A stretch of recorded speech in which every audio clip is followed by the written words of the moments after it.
할렐루야. 여러분에게 복음은 어떤 의미로 또 이해하고 알고 계십니까? 너무 잘 알고 계시죠? 복음은 한마디로 기쁜 소식입니다.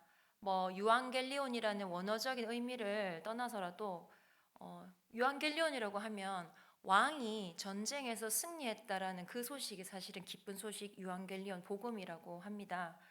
그렇다면 왕이 전쟁에서 승리한 소식이 누구에게도 기쁨이 되어야 될까요?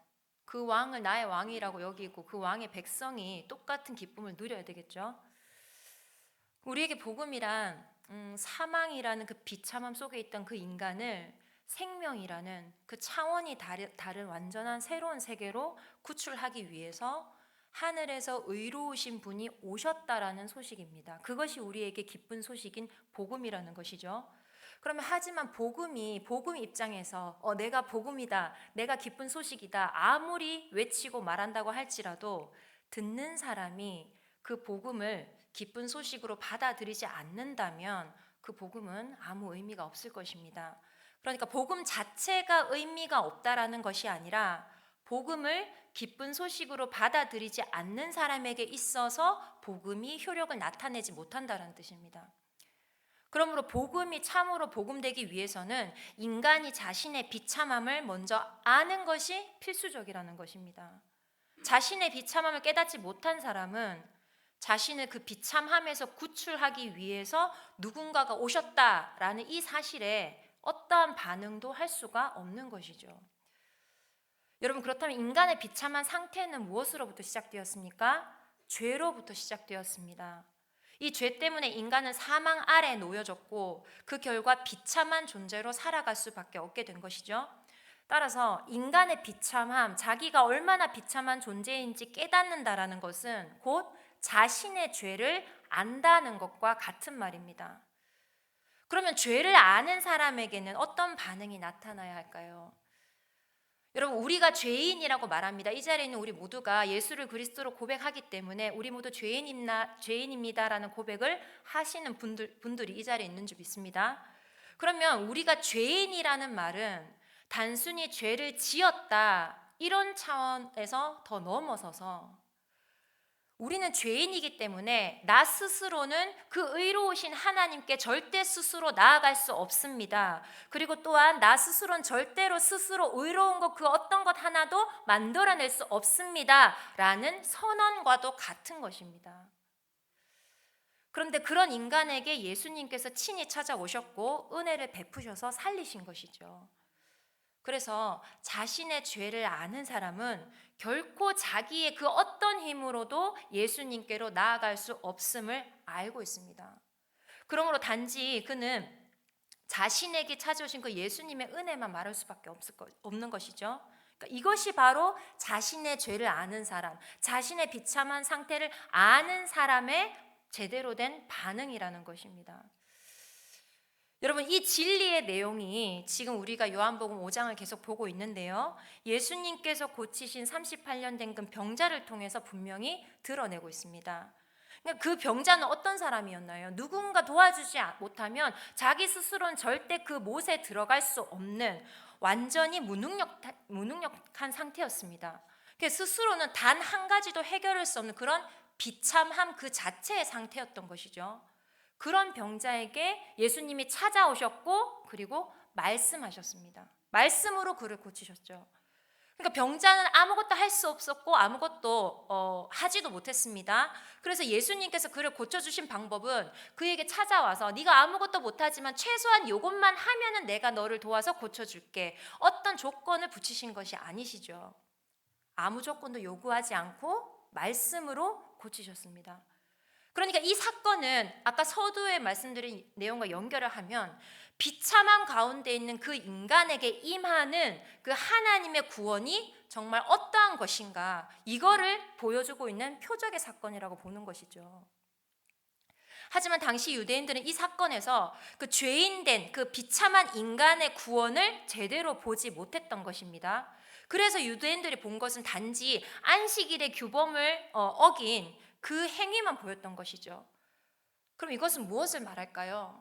이것은 유대인들 그들이 율법 앞에서 자신의 무능력함을 깨닫지 못한 결과였다고 볼 수 있는 것입니다. 자, 이게 무슨 말일까요? 유대인들 그들이 가지고 있는 것은 무엇이었습니까? 율법이었습니다. 하나님의 율법을 그들이 가지고 있었고 율법을 잘 지킨다고 하는 자신들이 있었던 것이죠. 그래서 그들은 율법을 지키는 것이 생명을 얻는 길이라고 여겼습니다. 그래서 다른 길은 필요를 하지 않았던 것입니다. 여러분, 그런데 하나님께서 이스라엘에게 율법을 주신 이유가 무엇일까요? 하나님께서 가만히 생각해 보면 이스라엘에게 주신 율법을 가만히 한번 생각해 보십시오. 그들이 지킬 만한 율법을 주셨나요? 지키지 못할 만한 율법을 주셨나요? 지키지 못할 율법을 주셨습니다. 그러면서 구약에도 살펴보면 이런 지킬 수 없는 그런 율법을 주시면서도 어떤 말씀들이 있나요? 네가 이 율법을 지키면 복을 받고 지키지 않는 자는 뭐 저주가 있다, 뭐 죽는다, 이런 말씀도 사실은 뭔가 조건적인 것처럼 구약에 이렇게 말씀을 하고 계시잖아요. 그렇다면 하나님은 인간을 죽이기 위해서 율법을 주셨을까? 아니면 인간을 살리기 위해서 율법을 주셨을까라는 그런 이제 의문이 들기도 합니다. 만약에 하나님 인간을 살리기 위해서 율법을 주신 거라면 그러면 딱 바로 말씀하시자마자 알아듣고 내가 이것을 지키면 하나님 복 주신다, 복 받는다, 산다, 이것들을 내가 할 수 있다, 이것으로 이제 지킬 거잖아요. 그런 말로 바로 이해를 했을 텐데, 그런데 도저히 지킬 수 없는 그런 율법을 주시면서도 지키면 복 받고 지키지 않으면 죽는다, 이런 말씀을 하신 것은 이건 우리를 살리기 위함인가 죽이기 위함인가, 이런 생각이 들 수도 있다는 것입니다. 여러분, 여기서 말하는 인간은 하나님이 인간에게 율법을 주셨다라고 하셨을 때 그 인간은 세상에 있는 모든 사람을 말하는 것이 아니라 하나님이 택한 자기 백성입니다. 하나님이 택한 자기 백성에게 율법을 주신 것이죠. 그런데 하나님이 택한 자기 백성에게 지키지 못할 율법을 주셨다라는 거예요. 그러니까 왜 그런가? 하나님은 그 지킬 수 없는 율법 앞에서 하나님 자기 백성이 자신의 무능력을 깨닫게 하시기 위해서 그 율법을 주셨다라는 것입니다. 그래서 그걸 열심히 사실은 지키겠죠. 하나님 말씀이니까. 그런데 지키다 보면은 자기의 무엇을 아나요? 자기가 이 말씀을 온전히 지키지 못함을 알게 될 것입니다. 그래서 결국 자기 백성으로 하여금 자기 스스로 뭔가를 했기 때문에 구원받는다라는 자기 행함을 믿지 않도록 하시려는 하나님의 뜻인 거죠. 오직 하나님이 보내신 그 중보자, 하나님이 보내신 그 유일하신 아들 예수 그리스도 한 분만이 너희들의 구원자 된다, 이것을 가르쳐 주시기 위해서 그 지키지 못할 율법을 주셨다고 우리가 볼 수 있는 것입니다. 만약에 사람이 율법을 지키는 자기 행위의 가능성을 둔다면 어떻게 될까요?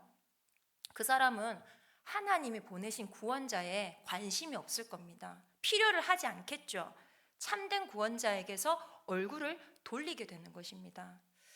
따라서 하나님께서 인간이 행할 수 없는 그 율법을 주신 이유는 사람을 죽이기 위함이 아니라 자기 백성을 살리기 위함인 것인 줄 우리가 알아야 하는 것입니다. 여러분, 오늘 말씀을 보겠습니다. 말씀의 19절이 무엇으로 어떤 말로 시작을 하나요? 그러므로 예수께서 그들에게 이르시되, 그러므로라는 말로 시작을 합니다. 이 그러므로라는 말은 앞에 언급된 그 사건과 연결되어서 지금 오늘 말씀을 하고 있다는 뜻이죠. 앞에 어떤 사건이 있었습니까? 유대인들의 사건이 있었습니다. 유대인들은 그러니까 예수님이 안식일을 범했을 뿐만 아니라 하나님을 자기 친아버지라고도 말하면서 자기를 하나님과 동등된 것으로 삼은 것에 분노하고 예수님을 죽이려 했죠. 그것이 18절까지의 말씀이었습니다. 그래서 예수님이 지금 19절에서 그러므로라고 이어서 말씀하신 것은 지금 유대인들이 하나님의 아들이신 그분을 알지 못한 것에 대해서 지금 이어서 말씀하고 계시는 것입니다. 여러분, 우리는 이미 성경의 내용을 알고 지금 보는 입장이잖아요. 내용을 알고 보는 입장에서는 예수님을 지금 눈으로도 직접 본 유대인들, 코앞에 두고도 이제 예수를 그리스도로 보지 못하는 이 유대인들이 참 어리석다고 생각이 들 수도 있고 안타깝다라고도 생각이 들 수도 있습니다. 하지만 반대로 우리를 한번 적용시켜 보겠습니다. 우리는 어떨까요? 만약 예수님이 오늘 우리 앞에서 육신을 입고 딱 나타나셨어요. 그러면 우리는 그분을 한눈에 알아볼 수 있겠습니까? 무엇을 기준으로 이분이 예수님이 맞다, 아니다 어떻게 구별할 수 있을까요? 사실 유대인들이 예수님을 눈앞에 보고도 알아보지 못했던 것은 그들 입장에서 보면 자연스러운 내용이거든요. 성경은 메시아가 어떻게 생겼다, 그 생김새에 대해서 사실은 구체적으로 예언하고 있지 않습니다. 그러니까 이사야에서 우리가 잠깐 알 수는 있지만 이사야에서 언급된 정도는 그 정도죠. 뭐 고운 모양도 없고, 그다음에 뭐 풍채도 없고, 멸시를 받는 모습 이 정도로만 묘사가 되어 있거든요. 그런데 그 당시 이스라엘 유대인들 모습 속에서 이런 묘사는 수많은 사람들에게 해당이 되는 거잖아요. 볼품없고 풍채 없고 뭐 아름답지 않은 누구에게나 해당되는 말이기 때문에 생김새로서 메시아를 알아본다는 것은 불가능한 것이죠. 예수님은 보통 사람과 똑같은 모습이셨습니다. 우리가 보는 어떤 성화의 그림처럼 예수님이라는 어떤 특정 인물을 그림을 그릴 때 어떻게 그리나요? 뒤에 이제 뭔가 둥그런 무슨 링 같은 아니면 되게 큰 화려한 빛을 막 이제 뿜고 있는 그런 모습으로 표현이 되잖아요. 근데 사실 성화에 나오는 것처럼 예수님이 그런 모습도 아니고 옷이 항상 빛난 것도 아니고 이분이 그리스도십니다, 메시아입니다 라면서 천사들이 계속 보좌하면서 이가 그분이다 그분이다 하지도 않았거든요. 그렇다면 우리는 무엇을 보고 그 예수님을 하나님의 아들로 알 수 있을까요? 예수님은 그분의 말씀과 행하시는 일로서 자신이 하나님의 아들이심을 나타내셨습니다. 17절에 예수님이 하신 말씀 읽어드리겠습니다. 17절에서 예수님은 내 아버지께서 이제까지 일하시니 나도 일한다라고 하셨습니다. 그리고 19절에서도 같은 관점으로 아들이 아버지께서 하시는 일을 보지 않고는 아무것도 스스로 할 수 없나니 아버지께서 행하시는 그것을 아들도 그와 같이 행하느니라고 말씀하고 계십니다. 자, 아버지와 아들 이야기를 하고 있습니다. 그러니까 다시 말해서 아버지와 아들이 일하는 것, 그 행하심이 똑같다. 아버지와 아들이 같은 일을 하신다라는 그런 말씀입니다. 그러니까 아버지가 일하시는 것처럼 아들이 일한다라는 것이죠. 19절 내용을 다시 한번 보겠습니다. 19절에 이 말씀이 있습니다. 아들이 아버지께서 하시는 일을 보지 않고는 아무것도 스스로 할 수 없다. 그러니까 아들이신 예수님이 하나님 아버지 하신 일을 보지 않고는 아무것도 스스로 할 수 없다 이런 말인데, 이 말을 잠깐 그냥 단편적으로 보면 예수님께서 뭔가 무능력하게도 느껴지는 말씀인 것 같아요. 왜냐하면 아버지께서 하신 일 보지 않고는 아무것도 스스로 할 수 없다 이렇게 말을 하니 그 예수님의 무능력함처럼 보일 수도 있지만 사실은 그런 의미가 아니겠죠. 아버지의 뜻을 벗어나서는 그 무엇 하나도 자기 마음대로 하지 않는다라는 의미인 것입니다. 바로 우리 주님께서 말입니다. 그래서 아들을 보는 것이 곧 하나님을 보는 것입니다. 그러니까 결국 하나님이 어떤 일을 하시는지를 알아야 아들을 제대로 알아볼 수 있는 것이죠. 아들이 무슨 일을 하고 아들이 지금 누군지에 대해서 하나님 아버지를 먼저 알아야 그걸 알아볼 수 있다는 것입니다. 그러니까 하나님의 일, 하나님의 뜻, 하나님의 행하심을 알지 못하면 아무리 아들이 하나님이 하시는 그 일을 동일하게 나타내셔도 그분을 하나님의 아들로 볼 수 없다라는 것입니다. 그러니까 유대인들이 예수님을 하나님의 아들로서 보지 못한 이유가 이것인 것이죠. 하나님의 일을 이해하지 못했기 때문인 것입니다. 그러니까 율법은 자기들이 하나님의 말씀, 율법을 받았다라는 그런 자긍심으로 살았습니다. 그런데 그 율법을 주신 하나님의 뜻, 그 하나님의 의도를 그들이 알지 못했다는 것이죠. 다시 말씀드리지만 하나님이 율법을 주신 이유는 단 하나입니다. 율법 앞에서 자기가 택한 그 백성들의 그 자신의 무능력을 깨닫게 하시기 위함이고, 또 그 율법의 완성자로 오시는 그 아들을 믿게 하시는 것, 그것이 율법을 주신 이유거든요. 이것이 하나님의 일인 것입니다. 21절 보겠습니다. 21절 이렇게 말합니다.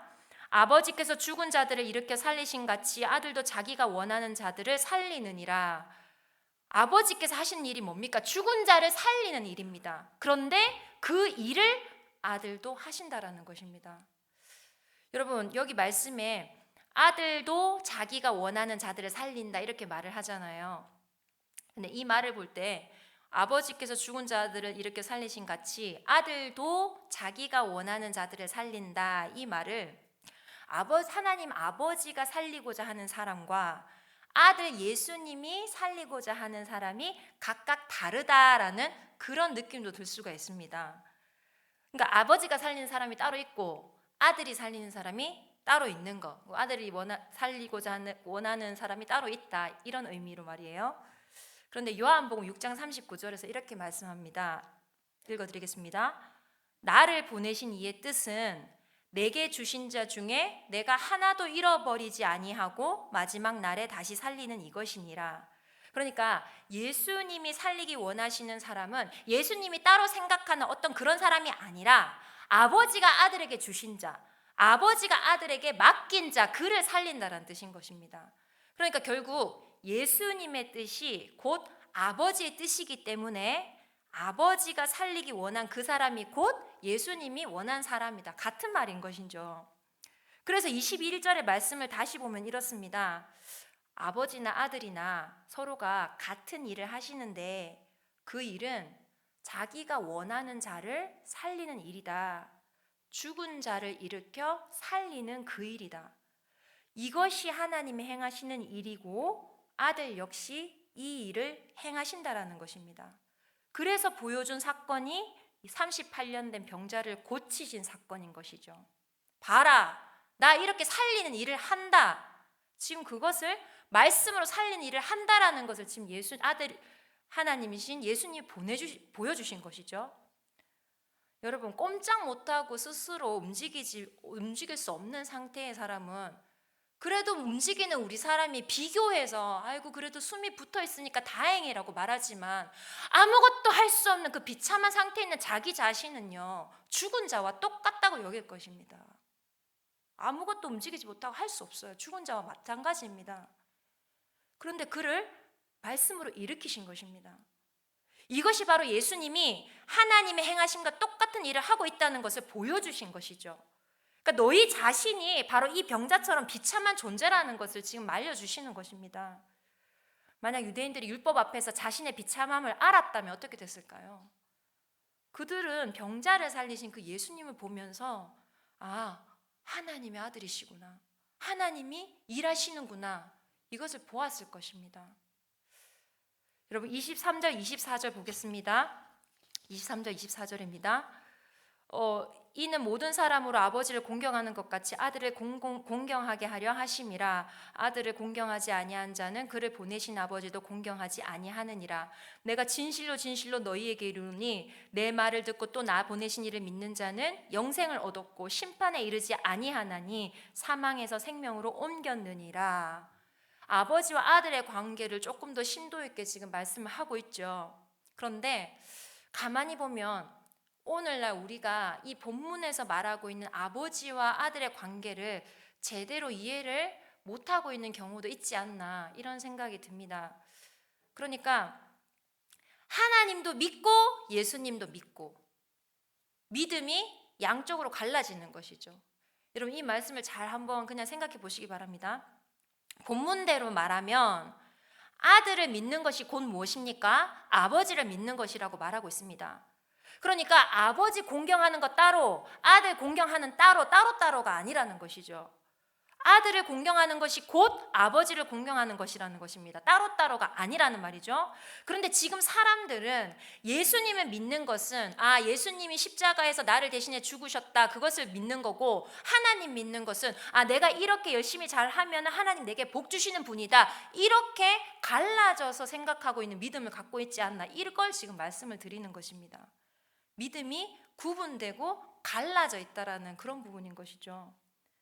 예수님을 믿는 것은 예수님이 하신 그 일, 그러니까 십자가의 죽으심을 내가 믿어서 천국 가는 그 믿음이고, 하나님을 믿는 그 믿음은 내가 세상에서 지금 살면서 복 받기 위한, 나를 지켜주시고 보호하심을 내가 받기 위한 그 믿음이고, 따로따로 생각하는 그 믿음이 있지는 않는가 하는 것입니다. 우리가 보이지 않는 아들을 어떻게 공경합니까? 아들을 공경한다는 것은 예수님이 하신 그 일에 대해서 온전하게 인정하고 받아들이는 그것입니다. 그게 아들을 공경하는 것입니다. 그러니까 예수님이 말씀으로 병자를 일으켰다는 그 말씀을 통해서 예수님을 봤다면 무슨 고백을 하겠나요? 구원은 오직 맞네요. 예수님으로만 이루어지는 것이네요. 이 고백이면 끝인 것입니다. 이런 믿음의 고백이 있다면 이것이 바로 하나님의 아들에 대한 공경인 것이고 그게 곧 하나님을 공경하는 것입니다. 왜요? 하나님의 아들을 보낸 뜻이 바로 그거였기 때문에 그렇다는 것이죠.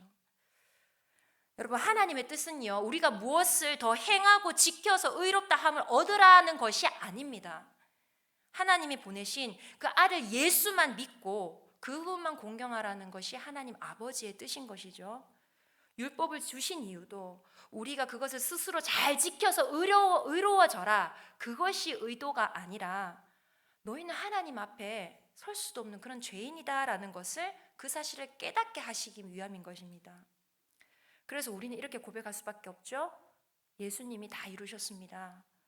우리의 구원을 위해 우리가 할 것은 아무것도 없고 오직 주님의 은혜만 바라봅니다.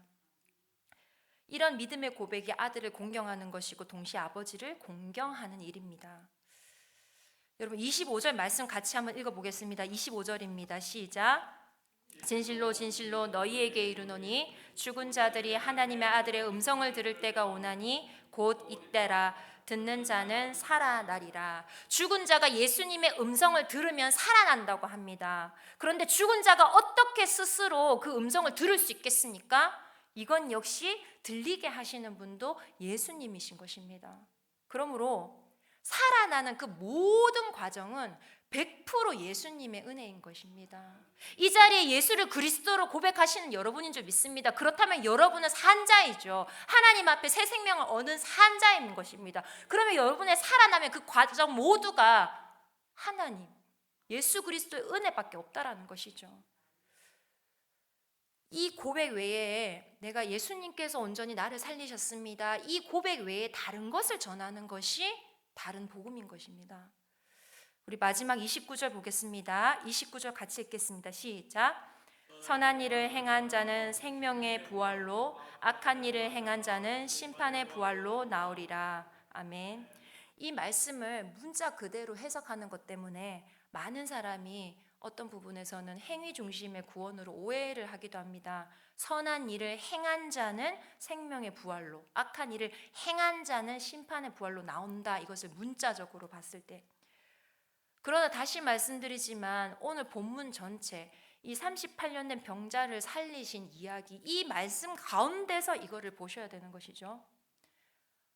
38년 된 병자를 고치긴 고치시고 살리시긴 살리셨지만 그 사람이 천국에 간지는 확신이 안 들어요. 우리가 지금 그 내용을 모르니까. 그래서 잘 모르겠는데, 그러면은 비교되는 사람이 또 누구냐면 예수님 십자가에 달리실 때 양편에 섰던 강도, 그 중에 한편에 섰던 강도 있지 않습니까? 그 강도를 대입하셔서 생각을 하셔도 동일합니다. 38년 된 병자나 그 십자가 옆에서 같이 죽었던 그 강도가 예수님께 했던 그 고백이나 그걸 보면 똑같지 않습니까? 그들이 이 땅 가운데서 했던 그런 선한 일이 무엇이겠습니까? 그들이 행했던, 우리 생각했던 선한 일은 아무것도 없습니다.